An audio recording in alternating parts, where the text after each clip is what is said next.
Welcome to another video. My name is Roderick Sneed, and today's video is 3 steps to make money. All you need is 3 simple steps.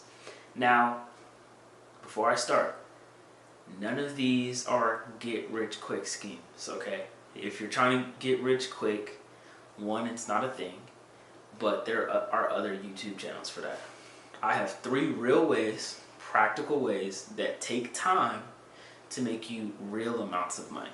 Okay, so before we start, there's no shortcuts to this. If you're a teen trying to make money, if you're 30 years old trying to make some money, if you're 100 years old trying to make money, these all apply to you. But there's one thing, these aren't some 1 month, $10,000, 1 year, $100,000 type of videos. No. The amount of money you get is the amount of work that you put into this. It's a direct output to input. Okay? So whatever you put in as your input, that's how much output you're going to get. But just think about it as a delayed output. So when you're putting in your hard work, when you're putting in the time, when you're putting in the skills necessary, you might not see the output for a minute, but it's still coming. Just wait and be patient. So the first big quote from the one and only Mr. Buffett. He said, "The biggest thing about making money is time. You don't have to be particularly smart. You just have to be patient." And every single one of these steps will take time. I'm going to give you exact time ranges for each of these to show you around the time that you'll be making money. And the Mr. Naval Ravikant made the book, one of the best books of all time actually, The Almanac of Naval Ravikant. He says there are no get-rich-quick schemes. That's just someone else getting rich off of you. And this is so true. If you really think that you watching a 10-minute video about how you're going to get rich quick is getting you rich, you're wrong. There's only one person getting rich off of that video, and that's the creator. Which, can't blame him for it. So let's get into the steps. Step number 1. Gain a skill. Okay? This is broad because this can work for anyone. So, depends on what you want to do. Usually you're going to gain a skill in 50% something that you want to do and 50% of something you're good at. Okay? So once you find something, once you find a niche or you find an area of specialty that you like and are good at, that is the skill you're going to go into. For example, let's say I am good at coding. Okay? And I also like design. The skill I'm going to think about is either web design, web development, or UX design or UI design. Those are the skills I'm going to look into because it meshes with both my likes and my skills. So, once you find your skill, once you find the skill that you want, next is to learn. This will take time. Minimum, absolute minimum amount of time before you can complain is 6 months. Okay? 6 months to a year of you just learning the basics. You just learning how to make, if I'm doing web development, me just creating some websites, me using YouTube tutorials. YouTube has everything for you to be able to learn whatever you need to learn. Okay? YouTube University is real. So once you pick your skill, you're going to take 6 months to a year of just learning the basics. Once you have the basics, practice, practice, practice. Okay? After this 6 months to 1 year, now you practice. Now what does practice look like? If I'm doing web development, we're going to stay on this example. I'm going to create websites. Not for money, not asking anyone if they need a free website. I'm just creating websites in different niches, in different brands, whatever I like, whatever you see on YouTube or Instagram going viral. These are the websites I'm going to create. Now, the practice will take around 1 to 5 additional months. So after your 6 months to a year, you're taking another 5 months of just practicing. Okay? The less practice you do, the more work you're going to have when you actually have a client. Because the last thing you want is to do a bad job when you actually have someone paying for it. Because then you get less moolah. So, once you have a collection of these, for my example, which is websites, you build a portfolio. Your portfolio is going to be of whatever you did, whatever you're doing. It's just like a resume, guys. When you are starting off as an entrepreneur, you're starting off like you're applying for a job, except you're applying for people to pay you instead of applying for a job. So you're going to build this resume, which is your visual portfolio of what you're doing. So web design, websites, photography, pictures, editing, editing clips. Whatever your skill is, you actually have a portfolio of at least minimum 20 that you have already done. And this is all within step 1. You market yourself. Marketing yourself is not for money. We're still on step 1. None of this is for money.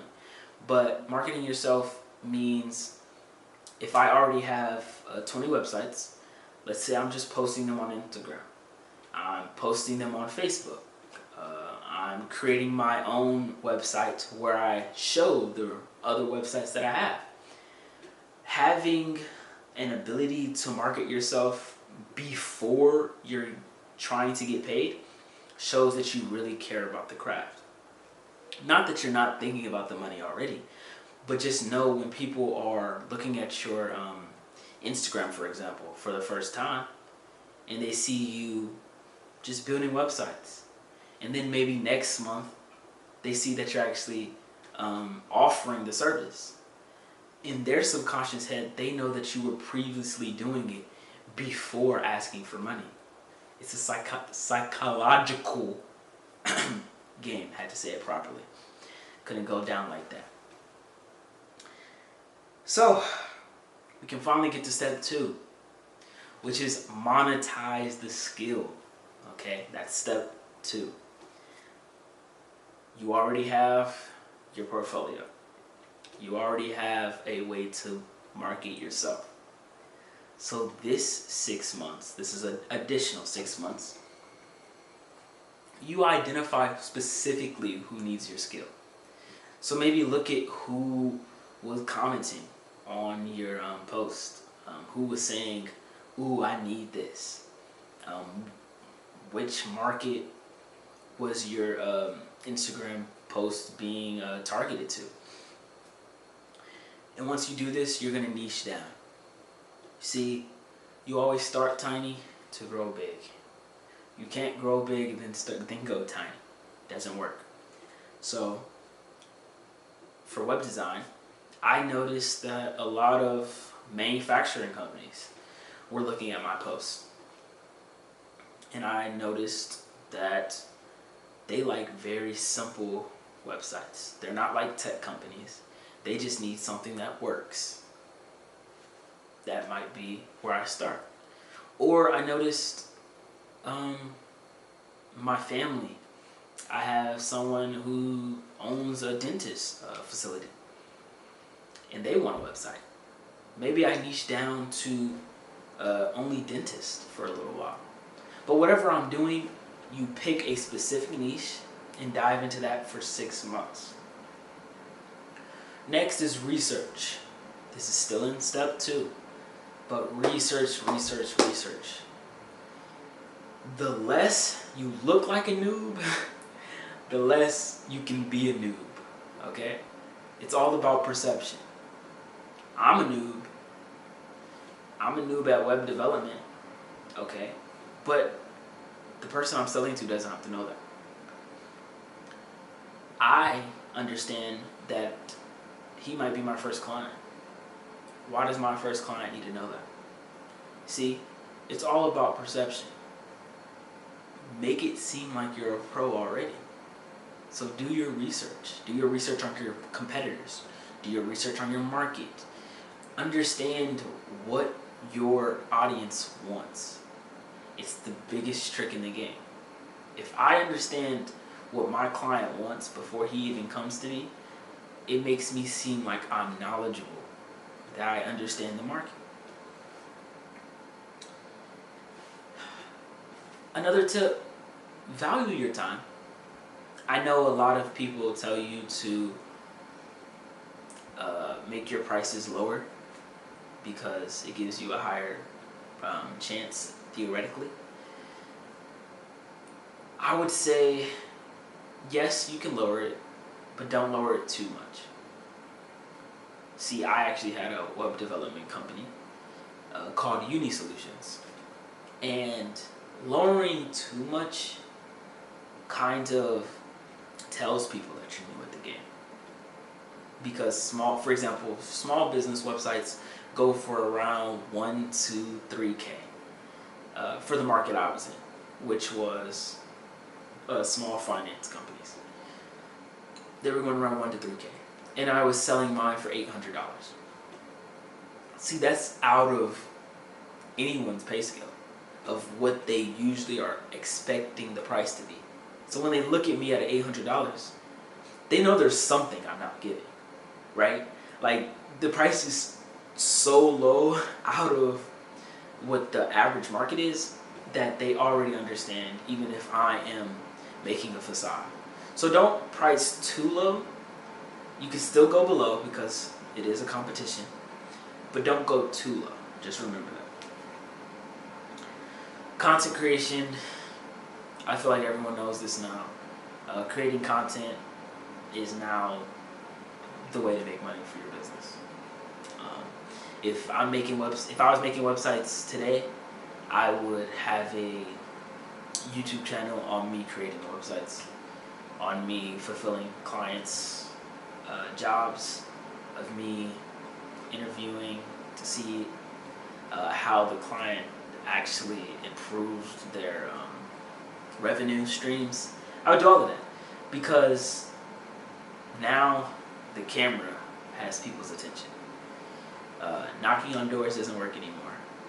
Funny enough, knocking on doors didn't even work when I was like 2 years old, but I always implore people to try because sales is something you need to understand. Feedback, feedback, feedback. That is the last tip for step 2. When you get that first client, actually when you get your first 20 clients, take everything they say with a big grain of salt.